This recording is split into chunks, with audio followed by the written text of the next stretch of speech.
हाय दोस्तों, author Rajesh talks में आपका स्वागत है। अंधा बन जाओ, इतना अंधा कि आपको अपने सपने के अलावा कुछ भी नहीं दिखे।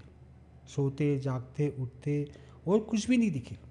अंधा बन जाओ, बस अंधे बन जाओ। बस जो भी कुछ दिखे, बस अपना सपना, अपना फोकस, अपना लक्ष्य आपके सामने हो। इसका मतलब ये बिल्कुल भी नहीं है कि आप अपनी जिम्मेदारियों से भागें।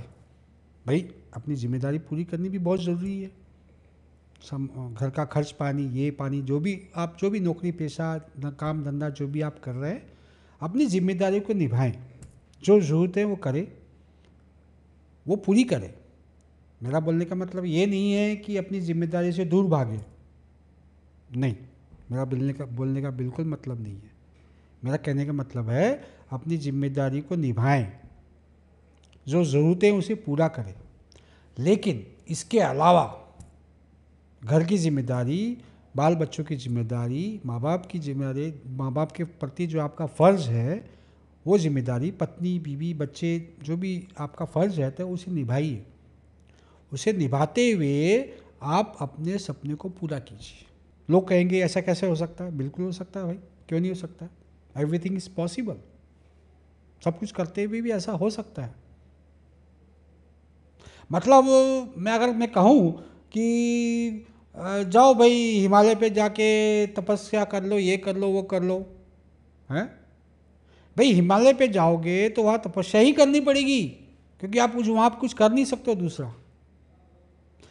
जिंदगी जिंदगी भी एक तपस्या है, जिंदगी भी एक हिमालय है। अपनी जिम्मेदारी को पूरा करते हुए आप अपनी सपने को पूरा करो, इससे भागकर नहीं। अपनी जिम्मेदारी को समझे, अपनी जिम्मेदारी को समझते हुए, उनकी जिम्मेदारी का बोझ उठाते हुए आप अपने सपने को पूरा करें। अपने आप पे, अपने सपने पे फोकस करें। और गूंगा गूंगा इतना बन जाना कि सिर्फ सिर्फ और सिर्फ कम बोले। इतना कम, जहाँ ज़रूरत हो बस वहीं, ज़रूरत से ज़्यादा नहीं। क्योंकि ज़रूरत से ज़्यादा जहाँ पे भी बोलोगे वहाँ उसकी कदर नहीं होगी।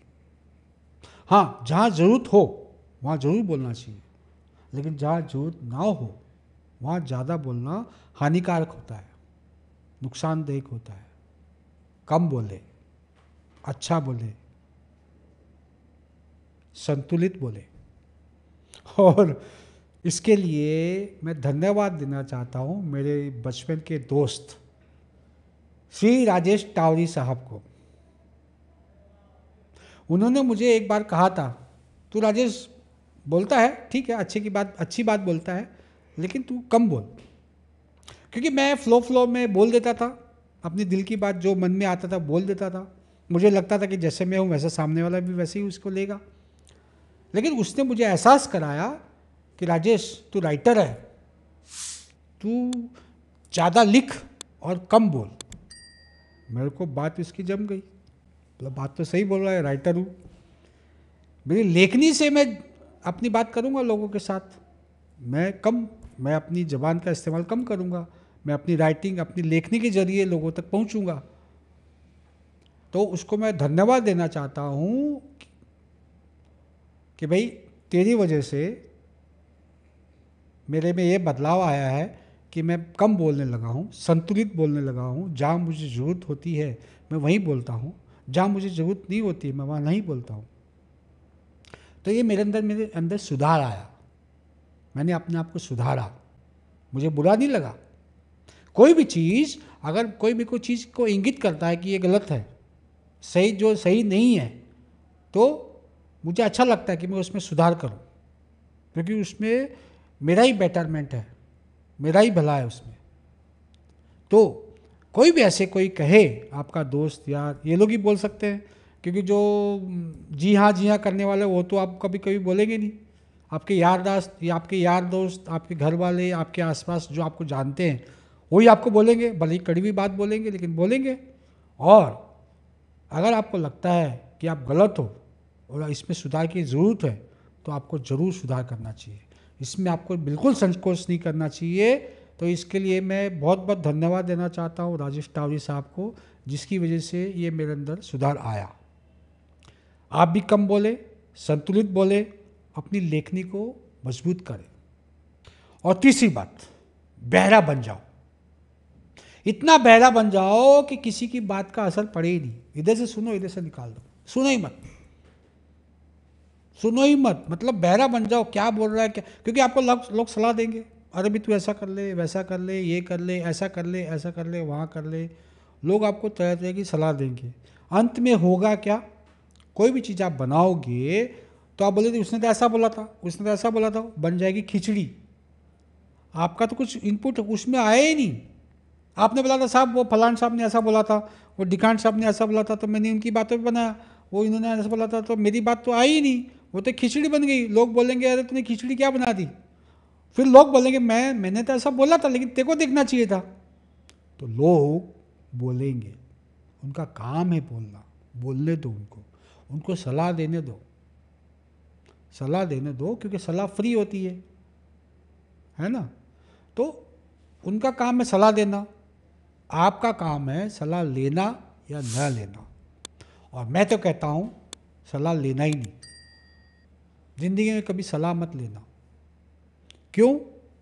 क्योंकि जो सही सलाह देगा वो सही उपाय भी बताएगा, आपको बताएगा। बहुत सी चीज़ें, बहुत लोग आपको मिल जाएंगे, बहुत लोग आपको मिल जाएंगे जो सलाह देंगे। अरे तूने अच्छा नहीं बनाया, तेरे को ऐसा बनाना चाहिए था, तू ऐसा नहीं बनाया, अरे तू ऐसा किया नहीं, तेरे को ऐसा करना चाहिए था। ठीक है, अच्छी बात है, उनकी सलाह ज़िंदगी में मत लो, ज़िंदगी में मत लेना उसकी सलाह कि तूने ऐसा नहीं किया, तूने ये कमी कर दी, तूने ये कमी कर दी, तूने ये कमी कर दी। उन लोगों की सलाह बिल्कुल भी मत लेना। लेकिन सलाह किसकी लेना? जो आपको पूरी सलाह दे। मैं पूछता हूँ भाई, मेरे को भी सलाह देते हैं कि भाई ऐसा नहीं करना, वैसा नहीं करना, राजेश तेरे को तूने ये अच्छा नहीं किया, तूने वो अच्छा नहीं किया, तेरे को ऐसा करना चाहिए था। तो मैं सवाल करता हूँ, अच्छा तो फिर कैसा करना चाहिए था, मेरे को बता। वहाँ पे उनकी चुप्पी हो जाती है, वहाँ पे वो सलाह जवाब नहीं बात दे पाते हैं। जवाब देने वाला बोलना चाहिए ना कि तुझे ऐसा करना चाहिए था, ये करना चाहिए था, मतलब क्यों, मेरे को बता, कारण दे, मेरे को इसका कारण दे, स्पष्टीकरण दो कि मुझे ऐसा क्यों नहीं करना चाहिए था और मुझे ऐसा करना चाहिए था, क्यों करना चाहिए था, उसका स्पष्टीकरण दो, क्यों देना चाहिए था, क्यों करना चाहिए था, मुझे बताओ। तो आपको मेरा दावा है कि 100 में से 90 लोग या 95 लोग % अपनी बात पे ही पलट जाएंगे कि अच्छा ठीक है भाई, तू जैसा कर रहा है वैसा कर। 5 लोग बोलेंगे कि तू इसको वैसा कर, मतलब वो खाली बोल के छोड़ देंगे, आपको तरीका नहीं बताएंगे, उसके आगे का बताएंगे नहीं, आपको ऐसा करो, ये शॉट लो, वो शॉट ले, ऐसा शॉट लो, ऐसा लिखो, वैसा लिखो, बोलेंगे। लेकिन कैसा लिखो, कैसा शॉट लिखो, कैसा शॉट लो, कैसी एडिटिंग करो, कैसा ये करो, वो तो बता भाई, वो तो बता, वो नहीं बताएंगे। अभी राइटर जो बेचारे नए नए राइटर होते हैं, वो स्टार बोलता है भाई इसमें एक गाना डाल, उसमें एक्शन डाल, मेरा सीन कितना सीन है। मैं भी जब एक्चुअली मैं डायरेक्टर इत्तेफाक से बना, इत्तेफाक मतलब मैं असिस्टेंट डायरेक्टर तो मैं 20 सालों से था, मैंने काफ़ी काम किया था और मुझे डायरेक्शन करना था, बट मेरे पास प्रोड्यूसर बनना होता ना भाई, डायरेक्टर मतलब प्रोड्यूसर। नया डायरेक्टर होगा तो कोई बोलेगा अच्छा कौन सी फिल्म बताई, बता भाई, तो पहला ब्रेक कैसे मिलेगा एज ए डायरेक्टर।